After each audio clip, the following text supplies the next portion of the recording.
Entendo, cara.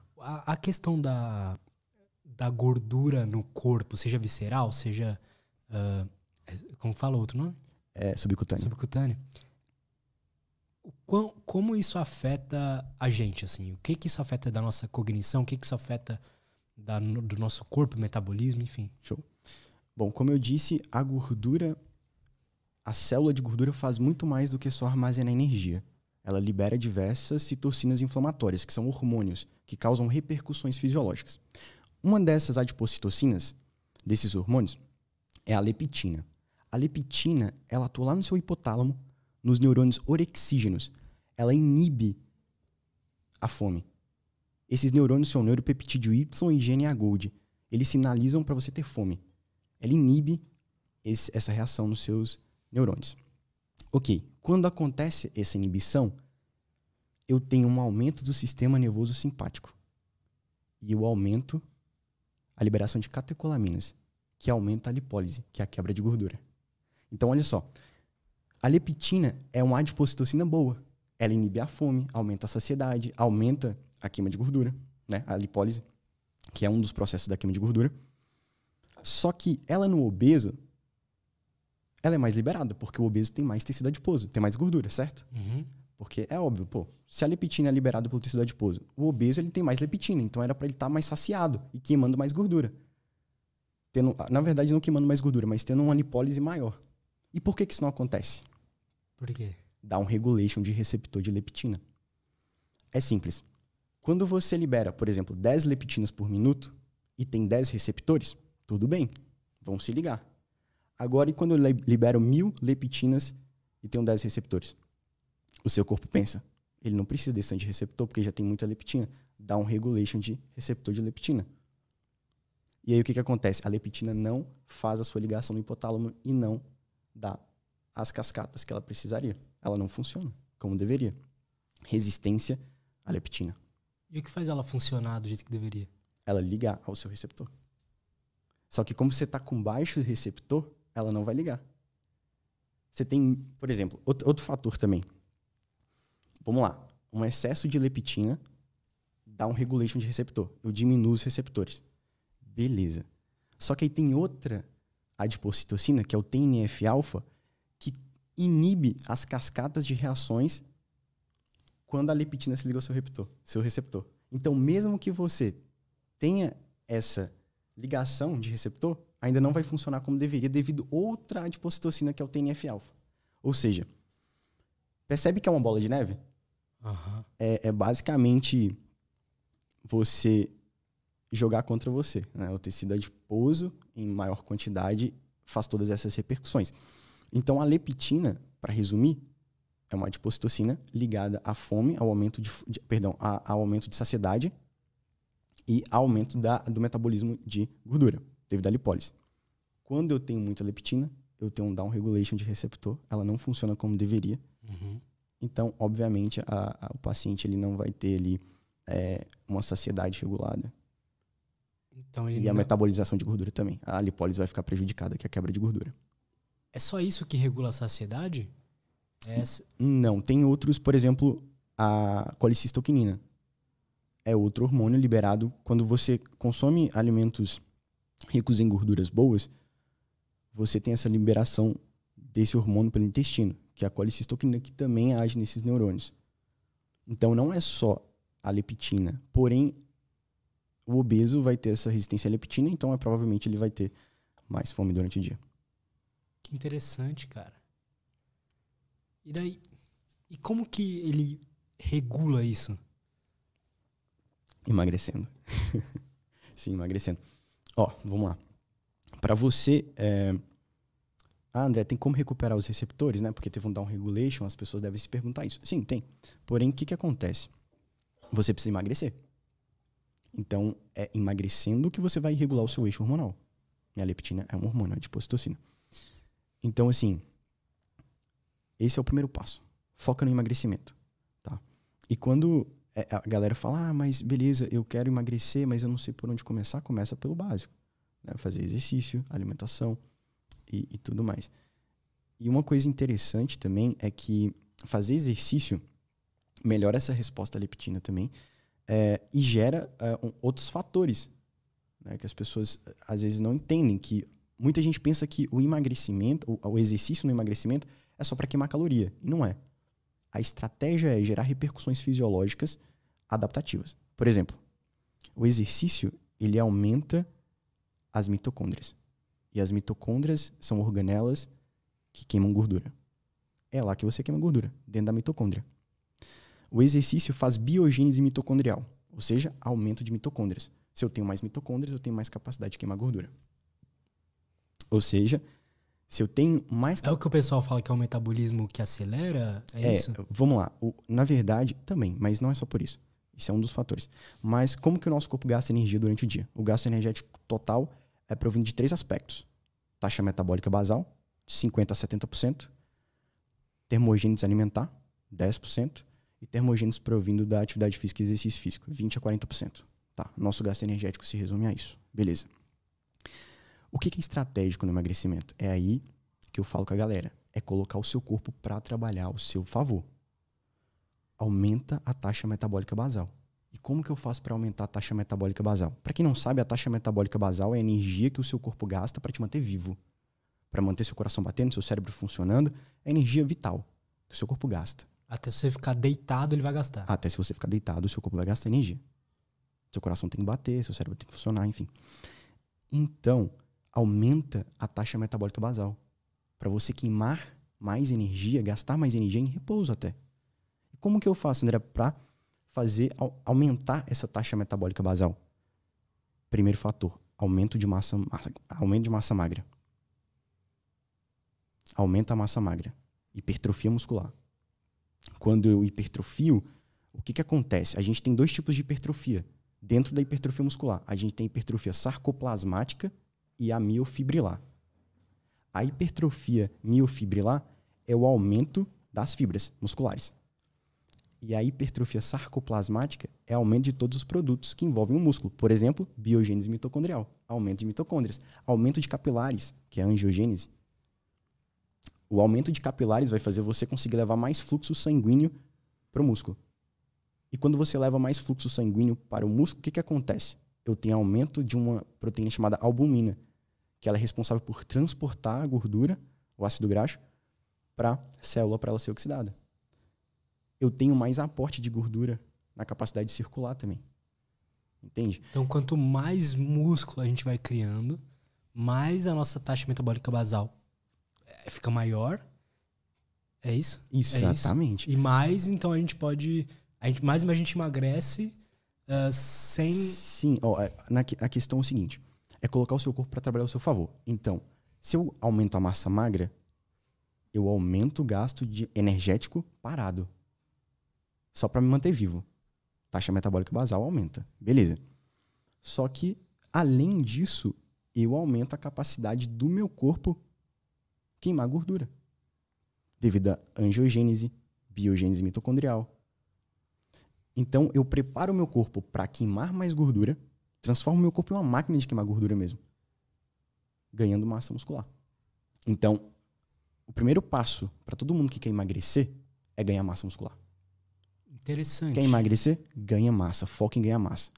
Outro fator também, outros 2 fatores que eu falei que o gasto energético total ele é provindo da taxa metabólica basal, termogênese alimentar e termogênese provinda do exercício da atividade física. Outro fator interessante que as pessoas precisam se atentar. Consumir alimentos que aumentam a termogênese, o gasto de energia. 10% do seu gasto total está dentro disso aí. Que alimentos são esses? Alimentos, não? Então, são alimentos, por exemplo, que vão demandar para o seu organismo gastar mais energia para transformar aquele alimento em uma molécula mais simples para ser metabolizada, digerida e absorvida pelo organismo. Quando cai um alimento, por exemplo, rico em fibra no seu organismo, o seu corpo gasta muito mais energia para quebrar ele, aquelas moléculas, e transformar em mais simples, para ser digerida, metabolizada e absorvida. Então, eu vou dar um exemplo da aveia. A aveia é rica em fibra. Outro fator também é que, além do corpo gastar mais energia para digeri-la, para metabolizá-la, a aveia também ajuda a controlar a insulina, A aveia também ajuda a controlar o colesterol. A aveia também ajuda a liberar a colecistoquinina. A aveia ajuda no aumento da saciedade. Então, a gente tem que montar estratégias alimentares para o paciente, para a pessoa que quer emagrecer, de acordo com as necessidades dela. E a gente precisa verificar se aquela alimentação que a gente acabou de montar, que o paciente está levando para casa, é uma alimentação que vai aumentar a saciedade dele, vai nutri-lo e vai aumentar a termogênese provinda da alimentação. É aí que está a sacada. Sendo um pouco advogado do diabo aqui, Sim. Você acha que talvez uma alimentação muito complexa, então, por exemplo, o que eu quero dizer com isso, né? Uma pessoa que escolhe, que entende sobre quanto que ela tem que ingerir de macronutrientes, tudo certinho. Então, ela faz a proteína dela certinho, faz o carboidrato dela certinho e tudo mais. Claro que para fazer certinho ela vai precisar ter uma alimentação boa, né? Mas assim, ela realmente precisaria estar ingerindo, por exemplo, aveia, comprar uma granola, enfim, sei lá, coisas assim. Ou daria para ela, por exemplo, conseguir ganhar massa muscular, emagrecer com uma alimentação tipo assim, ovo, frango, arroz? Sim, na verdade, se a gente for olhar a alimentação brasileira, é uma das melhores do mundo. A alimentação brasileira, o feijão e o arroz, é rica em proteína. É uma das melhores combinações do mundo alimentar. Estratégico demais. Então, assim, o brasileiro que tem acesso, né, a uma comida básica, ele tem uma alimentação boa. Arroz, feijão, carne, salada. Né? A nossa cultura alimentar é boa. Então, assim, é possível eu manter padrões alimentares culturais, né? No caso, vamos olhar a questão brasileira, que é geralmente isso, e conseguir emagrecer? Sim, é possível. É possível.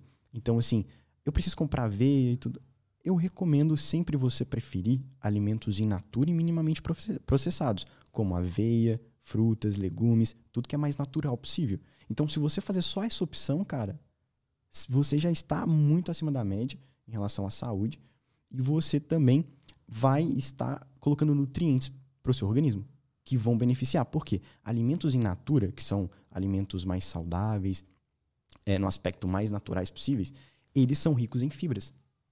Eles são ricos em nutrientes como vitaminas, carboidratos complexos.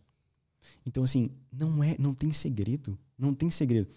A galera fica inventando cálculo, forma. Tudo bem, questões estéticas, mas a gente está falando de uma população que às vezes não tem condição, né? Às vezes de manter uma dieta regrada, fazer marmita, sabe? Pô, quem é que... É para poucos, né? É para poucos, cara. Então, vamos olhar para a realidade? Vamos olhar para a realidade? O que acontece? Você consegue ter uma alimentação saudável só preferindo alimentos in natura e minimamente processados. Então, olha para esse ângulo. Por isso que começar, às vezes, é muito difícil pro cara que é obeso, porque ele pensa que ele tem que fazer marmita, que ele tem que comer de 3 em 3 horas, que ele tem que comprar salmão. E às vezes o cara não tem condição, cara. Só começa. O básico funciona. Sabe? Então não precisa... salmão... Cara, a realidade brasileira, a gente tem que olhar para ela. Uhum. Né? Então assim, poxa, sua alimentação é isso que você consegue comprar? Então vamos preferir só alimentos in natura e minimamente processados. E vamos equilibrar. A pirâmide alimentar brasileira é ótima. Eu sinto que, assim, o processado, essas coisas que a gente compra embaladas, os refrigerantes, os Red Bulls, né? Assim, tudo que é embalado parece que virou cultural também da gente ter em casa, assim, comprar e tudo mais. E a gente esqueceu um pouco aquela questão da comida o mais natural possível, sabe? Apesar de ainda ser a nossa alimentação, ela é uma alimentação boa no Brasil, né? Diferentemente, sei lá, dos Estados Unidos, por exemplo. Exatamente. De lá é comidas altamente palatáveis e o caralho. Eu acho também a gente, pelo menos assim, na minha bolha que eu vivo, você vai na casa de alguém, geralmente tem uma bolacha, tem alguma coisa assim, sabe? Sim. Aí a questão é o seguinte, cara. Por que está acontecendo? Por que cada vez mais a gente tem acesso a alimentos mais rápidos, fast foods, né? Alimentos mais processados, alimentos altamente palatáveis. Por quê? Justamente porque o sistema tá te comprimindo a isso. Eu venho do interior, Lutz.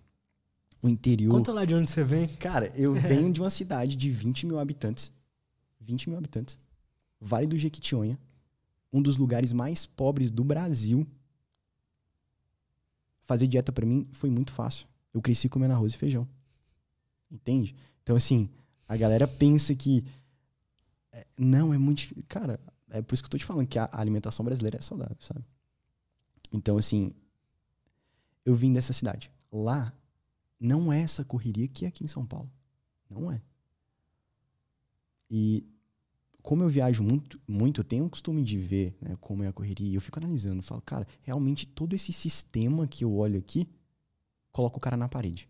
Se o cara não se organizar, não tiver uma rotina, não tiver prioridade, não tiver amor próprio, não olhar pra ele, ele vai cair no sistema e o sistema vai fazer ele ficar obeso. Cedo ou mais tarde. Cedo ou mais tarde. Tem que olhar pra si, sabe? Olhar pra sua rotina, dar 2 passos pra trás e falar, cara, peraí. Peraí, eu vou comer aqui, o que eu como? Já sei. Porque se você não se organiza, você vai comer o que tem. Sabe? Então, assim, você tem que planejar. Pô, não, beleza. Tal horário, tal alimento, tal. Beleza.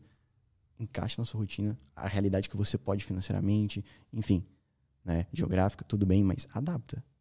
Olha a sua rotina. Organiza. Porque senão você vai cair nesse sistema de comer o que te oferecem.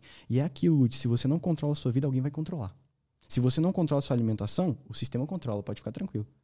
A indústria alimentícia vai controlar. Eles vão controlar a sua alimentação, você pode ficar tranquilo. Tô com fome, passa um outdoor do McDonald's. Você vai comprar com fome. Aquele hambúrguer lá, gigante lá na imagem. Você tá na sensibilidade hormonal ali. Vem a memória. Isso, vem a memória. A grelina no talo ali. Dopamina lá no talo. Cara, o que eu preciso me recompensa. Seu cérebro já liga ali, dopamina, já tem uma dopamina fásica. Pega o 2x15 e 2x15 acabou. E outra coisa, é barato, né? Se você for olhar assim em relação a custo, é barato. Pois é. Nos Estados Unidos, então... e lá é tudo o dobro, né? Tudo big. Tipo... Lá você compra o Big Mac com o refrigerante de 1 litro por $2,50. Exatamente. Aqui no Brasil, esse negócio do 2x15, aí, o Mac ser barato. Pelo menos quando eu era criança, era coisa de Playboy, o McDonald's. Mas depois foi ficando uma coisa, tipo, muito... Não de Playboy, mas uma coisa que você vai uma vez por mês. Depois que lançou essas promoções e tal, uma coisa... ficou barato, né? É muito mais barato que você almoçar. Justamente. Por quê? Porque o sistema quer que você passe tempo ali. Cara, é uma coisa, assim, muito industrial. Muito marketing, muita publicidade, muita coisa envolvida. Né? Se a gente for entrar em aspectos aqui, talvez nem caiba. Mas a questão é... Hoje, com a realidade de rotina, de trabalho, de tudo, você tem que olhar para sua rotina. Primeiro, você tem que organizar sua rotina alimentar. Que hora que eu vou treinar? Beleza. Eu tenho só 15 minutos. Dá para ter resultado? Dá. Você vai treinar 15 minutos? Vou. Todo dia, de segunda a sexta? Vou. Então vai ter resultado. Mas eu só tenho 15 minutos, não tem problema. Vambora. Vamos fazer um treino time eficiência aqui e vambora. Agora, não treinar porque não encaixa na rotina. Não se alimentar bem porque não encaixa na rotina. Então, assim, você tá meio que a vida tá te conduzindo, né, cara? O sistema tá te conduzindo e lá na frente vai cobrar.